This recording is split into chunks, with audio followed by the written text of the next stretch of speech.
Imagine loving a TV show so much that you decide to live it.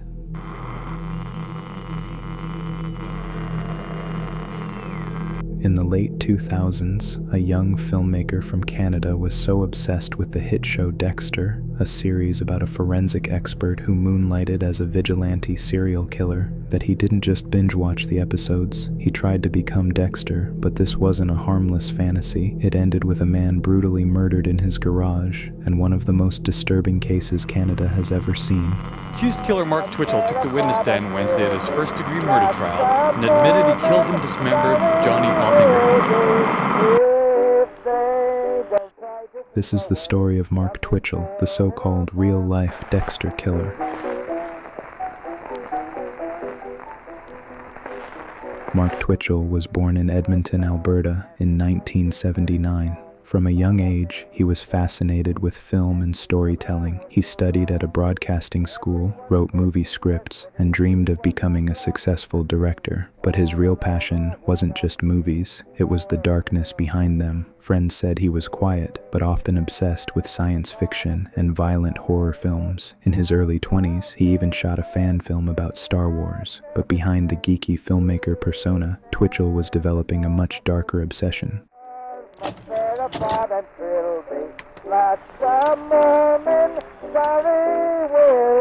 By 2008, that obsession had a name: Dexter. The show about a charismatic vigilante serial killer fascinated Twitchell. He studied Dexter's personality, his methods, and his double life, and soon he wanted to try it for himself.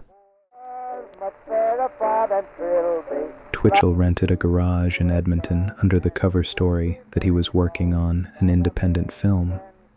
To anyone else, it looked like a cheap movie set, but to Twitchell, it was something else entirely. He began transforming the garage into what looked eerily similar to Dexter's kill room. Plastic sheets lining the walls, weapons laid out, and a metal table at the center. At first, he wrote about his fantasies. He created a document called SK Confessions, a disturbingly detailed story about a man who lures victims using online dating, kills them, and then writes about it like a diary. But this wasn't fiction, it was a blueprint. In October 2008, Twitchell set his plan into motion. He created a fake profile on an online dating site, posing as a woman looking for romance. A 33-year-old man named Gilles Tetrol responded, and Twitchell invited him to the garage. When Tetrol arrived, Twitchell attacked him with a stun baton and tried to tie him up, but something went wrong. Gilles fought back with everything he had. He managed to rip the tape off, push Twitchell away, and escape the garage alive. He never reported it to the police, embarrassed and thinking it might have just been a strange mugging attempt. But that decision gave Twitchell a second chance. Just 1 week later, Twitchell tried again. This time, the victim was Johnny Altinger, a 38-year-old man who also thought he was meeting a woman he'd met online.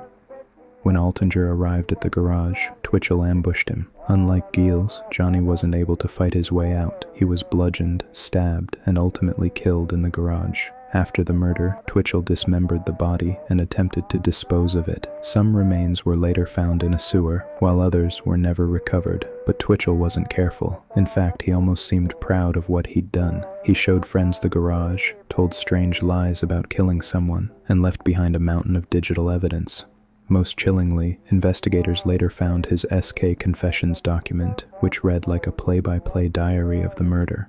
Police became suspicious when Johnny Altinger's friends reported him missing. He had sent them bizarre emails about suddenly leaving on vacation with a new girlfriend, emails that sounded nothing like him.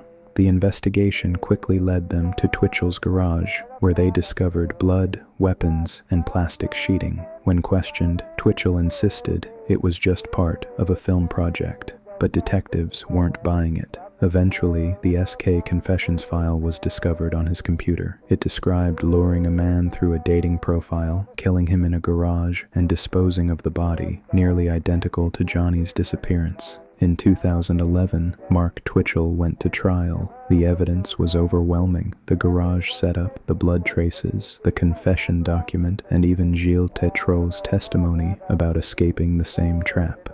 The media quickly dubbed him the real-life Dexter Killer, drawing comparisons between his crime and the TV show. Twitchell showed little remorse. In fact, prosecutors argued that he killed not out of necessity, but for the thrill to live out his fantasy of becoming Dexter. He was convicted of first-degree murder and sentenced to life in prison with no chance of parole for 25 years.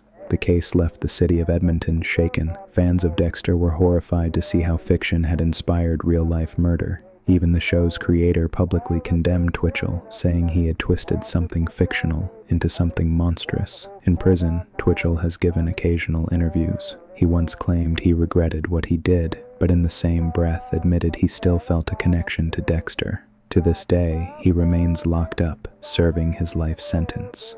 Mark Twitchell wasn't Dexter. He wasn't a vigilante or a clever anti-hero. He was just a failed filmmaker who used a TV show as an excuse to live out his darkest fantasies, and in doing so, he destroyed an innocent life. It's a chilling reminder that sometimes obsession can turn deadly.